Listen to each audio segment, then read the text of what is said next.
Hola a todas y todos. Hoy vamos a continuar con lo que es la tercera de las 5 fotocopias antes del primer parcial. En este caso vamos a trabajar con una conferencia de Sigmund Freud de la vida sexual de los seres humanos. Vamos a hacer foco obviamente en lo que son las etapas del desarrollo libidinal, fase oral y fase anal, que es la que corresponde justamente a los primeros 2 años de vida, que es la etapa del desarrollo que estamos viendo ahora. Pero antes de eso nos vamos a detener un poco, ya que la conferencia justamente gira en torno a lo que es el concepto de sexualidad. Freud va a decir que bueno, que si uno trata de buscar definiciones de lo que es sexual, uno va a encontrar distintas concepciones, visiones, pero que todas después terminan teniendo algo en común, que es que son muy limitadas, ¿sí? Y que uno puede pensar la sexualidad como algo indecoroso, como algo inmoral, pero sin embargo él dice uno tiene que hacer un análisis científico y por lo tanto dejar de lado cierto sesgo moral en torno a qué lugar se da sexualidad, si es algo correcto, incorrecto, moral, bueno o malo. Dice, bueno, profundicemos un poco más. Uno puede verlo como una cuestión de la diferencia anatómica entre los sexos y va a decir, bueno, pero queda en algo muy ambiguo, es algo muy general, o incluso uno podría pensarlo en torno a lo que es el acto sexual, como dice Freud, pensándolo desde la unión de los genitales del pene y la vagina. Y sin embargo va a decir, bueno, pero si uno se puede analizar, hay infinidad de prácticas sexuales que no es la unión de los genitales, que no por eso uno podría no llamarlas sexuales. ¿Sí? Ahí va a empezar a hablar de lo que él llama distintas prácticas que implican un cambio en el objeto sexual o un cambio en la meta sexual. Y que entonces no necesariamente la sexualidad se reduce a la unión de los genitales masculino y femenino, sino que hay personas que en ese sentido su satisfacción sexual va a pasar por distintos tipos de prácticas y que dejan volar su imaginación, que no se reducen solamente a eso. Entonces Freud va a decir, bueno, profundicemos un poco más. Y él nos va a dar dos grandes ejemplos que según él permiten esclarecer y tener una visión más amplia y al mismo tiempo más compleja de lo que implica la sexualidad. Uno va a ser lo que es la sexualidad infantil, que es lo que me voy a detener más adelante, pero antes de esto va a hablar de lo que son los síntomas neuróticos.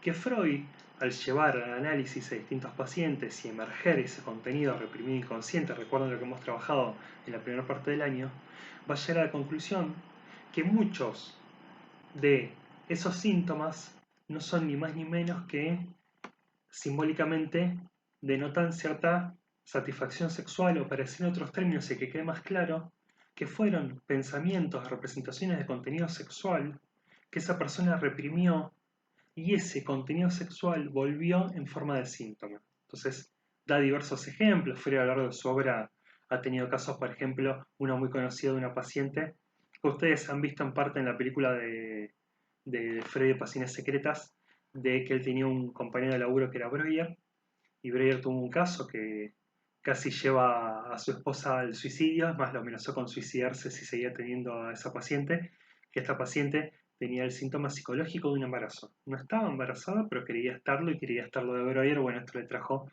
un inconveniente a nivel personal, esto se los digo como chisme, no porque se los vaya a evaluar, pero sí para mostrarles cómo justamente uno podría ser detrás de ese embarazo, obviamente, de un acto sexual, como para Freud, directa o indirectamente, los síntomas tienen que ver justamente con cierta graficación, o cierto gráfico, cierto simbolismo, disculpen, para decirlo más claramente, de lo que implica un acto sexual. Por eso incluso va a llegar a decir que la persona que tiene impedida su satisfacción sexual, esto puede devenir en algunos casos en algo sintomático. Obviamente contextualícenlo dentro de la Viena de Freud del 1900, donde el tema de la sexualidad era tabú. No significa que hoy en día no lo sea, pero hoy en día por suerte hay otra libertad y se le puede dar otra expresión. Hoy se sabe que la sexualidad es un derecho. En el momento era algo oculto, era algo prohibido, algo de lo que no había que hablar. eh, y esa insatisfacción, según Freud, generaba cierto malestar e incluso podía llegar a llevar a la persona a tener determinados síntomas corporales. Sin llegar a ese punto igual, para que empiecen a entrever qué lugar le da el psicoanálisis a la sexualidad, les doy el ejemplo de las cárceles. Las cárceles, ustedes ven el comportamiento y lo que ocurría antes de las famosas visitas higiénicas, que tenía que ver con el hecho de que vaya la pareja y pudieran tener un momento de intimidad, tener relaciones sexuales, a cuando se implementa. Y hay estudios muy interesantes del cambio en el comportamiento, ¿sí? En donde, ¿qué es lo que les quiero marcar con esto? Que fíjense que para el psicoanálisis la sexualidad primero no se reduce a lo genital. Entonces, primera distinción clara, Sexualidad no es igual a genitalidad. La genitalidad es una forma de expresar la sexualidad, pero la sexualidad es mucho más amplia. Y yo mismo les estoy marcando recién lo que implica un acto sexual dentro de lo que era la lógica carcelaria y el impacto que tuvo en el comportamiento cuando se instauran las visitas higiénicas en la cárcel. Entonces, uno diría, bueno, se reduce nada más a un acto sexual algo placentero. Lo placentero pasa a ser central, pero fíjense cómo después esto repercute en el comportamiento. Con lo cual, la sexualidad a la hora de constituir, de armar el psiquismo, según el psicoanálisis, tiene una pieza central. Sí, pero bueno, no me quiero adelantar. El segundo ejemplo justamente va a tener que ver con la sexualidad infantil, donde Freud va a decir que el niño, y remarquen por favor esta palabra, es un perverso polimorfo. Perverso polimorfo en el sentido de la perversión que implica todo acto sexual que nos lleva a la reproducción. Tómenla esta definición justamente en ese sentido amplio, porque es una de las cosas que después se va a criticar mucho. Hoy en día la perversión tiene que ver con ciertos actos sexuales que infringen, que implican un daño, que no implican un consentimiento, pero técnicamente si yo digo que una perversión tiene que ver con todo acto que no lleva a la reproducción, darse un beso sería lisa y llanamente una perversión. Y Freud lo que va a remarcar es que el bebé realiza un montón de actos que buscan el placer a través del ejercicio de su cuerpo, que no necesariamente tienen que ver con la genitalidad, pero que no por eso dejan de ser placenteros y no por eso dejan de ser sexuales. Y es un perverso polimorfo, porque polimorfo significa muchas formas, y que justamente una vez que el bebé y el niño a lo largo de las fases de desarrollo libidinal, fase oral, sobre todo fase anal y fase fálica, una vez que hay todo un ejercicio motriz en búsqueda del placer, de conocer el cuerpo, de experimentar, que tenemos que llamarlas, según Freud, netamente como conductas sexuales. ¿Sí? De vuelta, la sexualidad no se reduce a la genitalidad para el psicoanálisis. ¿Por qué va a decir Freud? Uno no recuerda esto. A la memoria nosotros ya trabajamos la fase del desarrollo libidinal. Fase oral, fase anal, fase fálica. Después viene el periodo de latencia. Recuerden que el periodo de latencia, la sexualidad infantil, fase oral, fase anal, fase fálica, se reprime, va al inconsciente. Y esa energía puesta en la sexualidad pasa a estar puesta al servicio de lo cultural. Por eso para Freud no es casual que arranquemos a esa edad de la primaria. Entonces Freud lo que va a decir, a nosotros al no tener recuerdos, no justamente, valga la redundancia, recordamos haber atravesado y haber experimentado con nuestro cuerpo y demás. Pero sin embargo es cuestión de que ustedes le pregunten a sus padres y se las van a poder afirmar, ¿sí? Ya sea a la hora del baño, ya sea en un momento a soledad que sus padres estuvieran atentos mientras ustedes estaban en su cama durmiéndose. Entonces, que hay experimentación. En ese sentido, va a decir Freud, es gravísimo pensar que la sexualidad nace en la adolescencia, porque sería lo mismo, él da el ejemplo en broma de que uno naciera sin genitales y los genitales recién aparecieran en la adolescencia.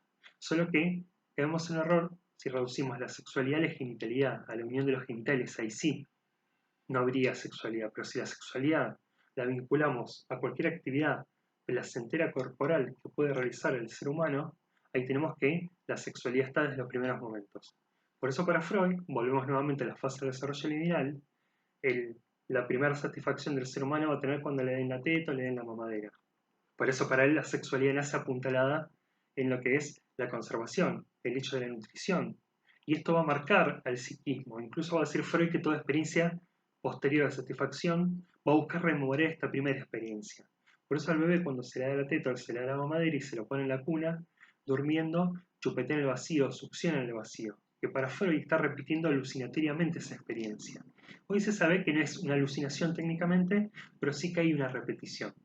Tomen este ejemplo porque van a ver que después cuando veamos Piaget, Piaget de este chupeteo en el vacío mientras el bebé duerme, da otra interpretación totalmente distinta que tiene que ver más con un ejercicio de esquemas. Pero bueno, no quiero confundirlos, a no confundir autores como siempre les digo.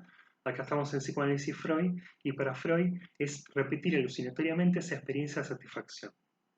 Con el progreso, con la coordinación por ejemplo motriz del bebé, va a empezar a ya no solamente coordinar para poder tomar objetos y llevárselos a la boca, sino también va a hacer lo mismo con su propio pulgar. ¿Sí? Entonces, Freud va a decir que ahí tenemos, por ejemplo, la cuestión polimorfa. Fíjense cómo esa experiencia satisfactoria de la teta a la mamadera la empieza a reproducir llevándose todos los objetos a la boca, incluso su propio pulgar. Por eso Freud va a decir que la pulsión en ese momento se vuelve autoerótica.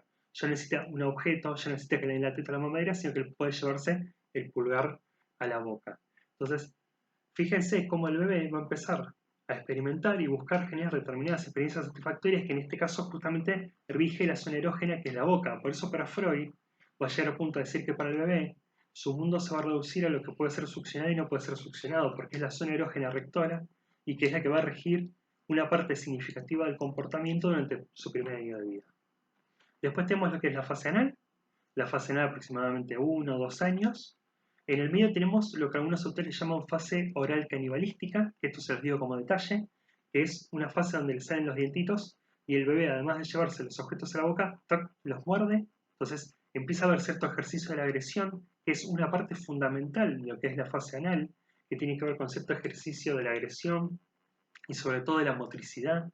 Por eso es normal que uno ve al nenito cargando objetos grandes, por eso cuando hay que arreglarle objetos o juguetes, no hay que buscar juguetes pequeñitos, sino que uno ve que hay un gran ejercicio en esta fase, en la fase anal, de lo que es la motricidad gruesa, con lo cual una vez que están con bloques grandes, tratando de mover sillas, tratando de mover cajas, y que además, justamente como su nombre lo indica, la zona erógena es el ano, y que en este momento donde se va a dar la primera gran lucha entre lo que es la cultura, con los padres representándola, y las pulsiones.